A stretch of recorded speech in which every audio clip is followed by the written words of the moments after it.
आरती और विराज एक धूप वाले दिन आराम से टहलते हुए हाथों में हाथ डाले घूम रहे थे।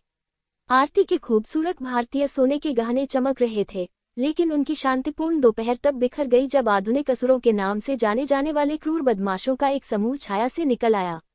उनके भयावह इरादे स्पष्ट थे। वे एक व्यापारिक प्रतिद्वंद्विता का बदला लेने की विकृत इच्छा से प्रेरित होकर विराज को नुकसान पहुंचाने आए थे।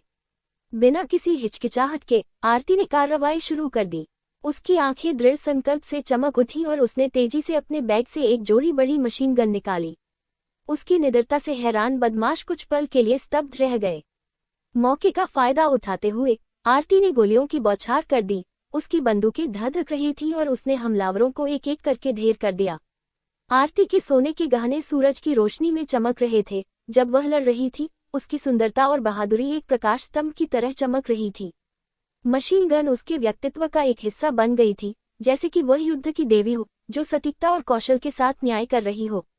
उसके वीरतापूर्ण रुख और दृढ़ निश्चय ने उन सभी को विस्मय में डाल दिया जिन्होंने उसकी लड़ाई देखी। हवा गोलियों की गगनभेदी गर्जना और धुएं की तीखी गंध से भर गई थी। बदमाशों के वाहन आग की लपटों में घिर गए, जिससे आग और धुएं के गुबार हवा में उड़ने लगे। आरती अपनी बंदूकों से धुआं उगलते हुए खड़ी रही। उसने अपने पति को नुकसान से बचाया।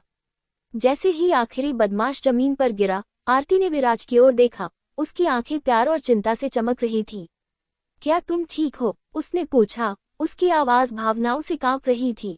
विराज ने सिर हिलाया। उसकी आंखें अपनी बहादुर पत्नी के लिए कृतज्ञता और प्रशंसा से भरी हुई थीं। साथ में वे सूरज की रोशनी में खड़े थे।